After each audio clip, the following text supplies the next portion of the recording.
Good morning mga idol. Umuulan ngayon oh. Wala tayong payong. Hindi tayo mag-scooter dahil pupunta tayo sa sa ministry para kunin natin yung releasing ng residence permit natin dito.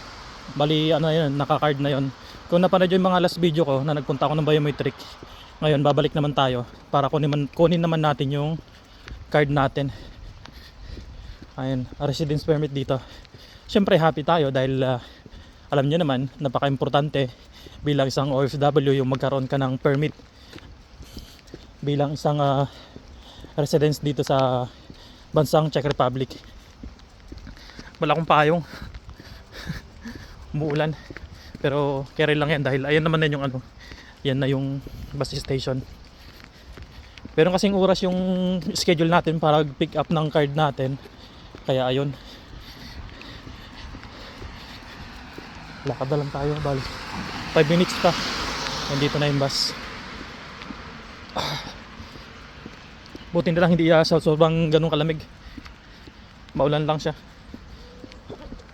Dito tayo maghintay ng bus. Yan, nakasakay na tayo ng bus.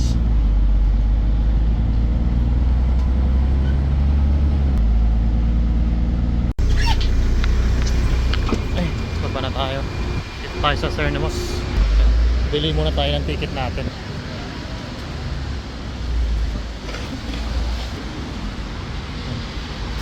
Dito lang tayo bibili ng ticket.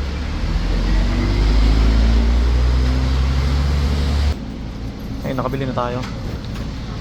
Hintayin natin yung train bago natin insert para yung oras medyo matagal-tagal konti. Kasi kapag in-insert na natin ito, yung oras natin is gagana na. Kasi itong kinuha kong ticket is 90 minutes lang. Ang dami ng dami ng mga pasahero. Mga papasok ng ito, papasok at pauwi ng mga trabaho. Hindi na yung train, insert na natin. Ayun. Dami pasahero.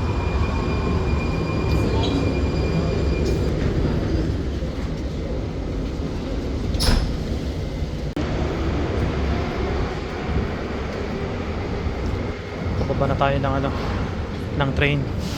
Lakad tayo ulit paakyat. Sakay tayo isang sasakyan.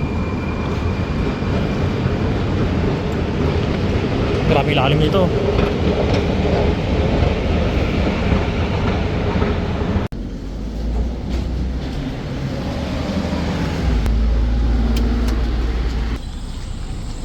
Nakababa na tayo.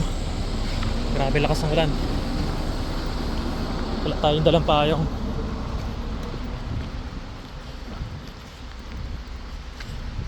Ganito dito kapag summer, mainit. Tapos ganitong panahon, hindi parehas, umuulan din. Bali kukunin lang natin yung card natin. Meron naman tayong appointment na oras. So releasing na lang yun. Mabilis lang yun. Sa mga nagtatanong gaano ba katagal yung pag-apply ng residence permit dito sa Czech Republic. And based on my experience lang naman ito, hindi kasi para-parehas, yung iba kasi natatagalan. Yung sa experience ko kasi dati, last February ako nag-apply. Tapos nagbakasyon ako ng Pilipinas ng March. Bali pag uwi ko sa Pilipinas ng March, nakita ko na sa website nila na approve na ako. Tapos April, ako nagpa-appointment nung bumalik ako dito sa Czech Republic. Appointment ng yun, ng biometric. Pagtapos kasi ng biometric, ayun na, releasing na kapag okay na lahat. Pero kapag meron kang problema sa papers mo, ay makaka-receive ka ng sulat galing ministry. Na-try ko na yan dati, na pinadalhan ako ng sulat. Siguro mga nakaralipas na taon yun. So ayun, ganun lang, sabi mo 2 to 3 months. Depende. Yung iba kasi umaabot ng ilang buwan bago ma-approve yung kanilang application dito sa ministry. Pero tayo mabilis lang. Nagmamadali kasi ako umuulan, wala akong payong. Dito na tayo ba?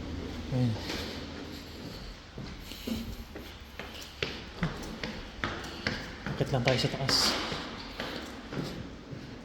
Medyo malayo-layo yung biniyahe ko. Halos 1 oras din.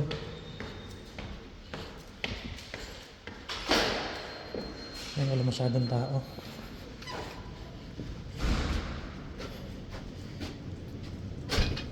Wala tayong ticket natin dito. Ayan, kulang tayong ticket natin. Ayan, nakakuha na tayo ng number natin. Hintay lang natin tayong tawagin. Ayan, para makapasok sa loob. Ayan, meron siyang mga number dyan. Ito, hintayin lang natin. Ito na mga ka-idol, na kuha na natin yung permit natin, residence permit dito sa Czech Republic. Another 2 years tayo ngayon mga ka-idol. Siyempre matagal-tagal at pwede na naman tayong magbakasyon sa Pilipinas. Ayan, yearly tayong umuwi sa Pilipinas, kaya ayan o, congrats sa atin dahil meron tayong residence permit again dito sa Czech Republic. Ayun, bali uwi na tayo. At sa mga hindi pa pala nakasubscribe sa YouTube channel account natin, and huwag nyo kalimutan mag-subscribe at pa-hit na rin yung notification bell para lagi kayong updated sa mga videos na ginagawa natin about dito sa bansang Czech Republic. At kung isa ka sa nangangarap na makarating dito, ayan, mag-apply lang kayo sa mga legit na agency mga ka-idol. Mas recommended ko ang pag-apply ninyo sa mga legit na agency like Prime Broadband Power Agency, Prime Search, ayan mga ka-idol. Peridot, Grave Care, ayan yung mga agency na legit sa Pilipinas, bound to Europe or hindi lang dito sa bansang Czech Republic. Ayan, maulan-ulan ngayon. Siyempre daan muna tayo dito sa Bella. Bibili lang tayo ng tubig dahil nauhaw na tayo. Pasok lang tayo dito. Kasi nga pala sa mga nagko-comment, sa mga nare-receive natin mga message, ayun, pasensya na kayo mga idol dahil di ko kayo kayang isa-isahin na replyan dahil sa sobrang dami ninyo. At ito ang isa sa maganda dito sa Czech Republic dahil yung mga karne dito napakamura lang, as in talaga. Tulad nito pang ano yun, no? Pang papaitan yan, no? Ayun, libro ng baka 400 grams, hindi ko alam kung magkano ito. Ay, ito ano siya, 150 ka muna. Ayun, no? Malambot na yan, na-try na natin yan. Sa mga karne, mga baka, ay napakamura yan mga ka-idol. Hindi tulad sa Pilipinas. Dito mananawa ka talaga ng karne. Kasi yung mga tao dito mahilig sa ano, mahilig sila sa mga karne tulad nito, mga nakasil lang 68 oh. Siyempre umay tayo sa karne dahil yung company natin na Lengco monthly nagbibigay ng ayuda. Ayun, mabibigyan ka ng ayuda kapag ano lang, kapag kapag wala kang sick leave. Ayun, mga tosino meron din sila. Tingin tayo ng ng pwede nating mabili. Itlog. Ayun, wala tayong stock na itlog. Yung itlog dito medyo nagmahal konti. Ito, nandito yung tubig. Tubig lang bibili natin. Siyempre walang espiritu. Ito ata walang spirit ito. And 15 crowns lang. Dito pwede ka magbayad ng sarili mo lang. Ay, nakabili na tayo ng tubig. Grabe yung lakas ng ulan, no? Nandito tayo ngayon sa Prague 6. Medyo malapit sa Prague International Airport tong location na to. Wala tayong payong eh. Ayun, syempre masaya tayo dahil na-release na yung card natin. Expired nun is 2028 pa. Matagal-tagal pa. Akalain mo yun, napakabilis talaga ng panahon, ng mga araw na lumilipas. Halos magpo 4 years na tayo dito sa sa bansang Czech Republic. Ganun lang kabilis, parang kailan lang. Ngayon wala pa ring ipon. Aray ko. Aray ko, OFW. Pero mas okay naman dito kaysa sa Pilipinas. Alam niyo naman sa Pilipinas ngayon, 'di ba? Yung mga nangyayari mga senaryo, lalong sa gobyerno, nako. Grabe. Napakagulo ng Senado. Bala ko sana mag for good na, pero sa napapanood ko, wag na lang muna. Kawawa. Nandito tayo sa bukas na ba ito? Ay, sarado. Asians Market sa Sarado sila. Ang gagawin natin, ngayon uwi na lang tayo.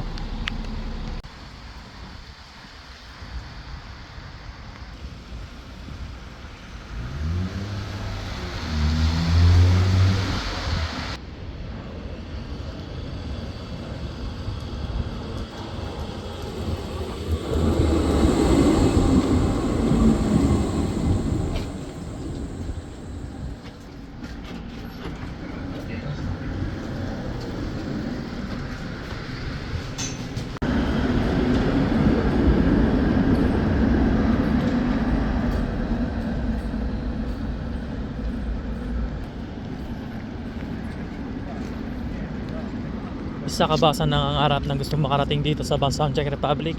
Ano pang hinihintay mo mga idol? Apply na sa mga legit na agency. Ayun, kung nakikita nyo maggrupong yan, mga turista yan, mga yan. Punta tayo dito sa Palladium. Maulan na panahon ngayon.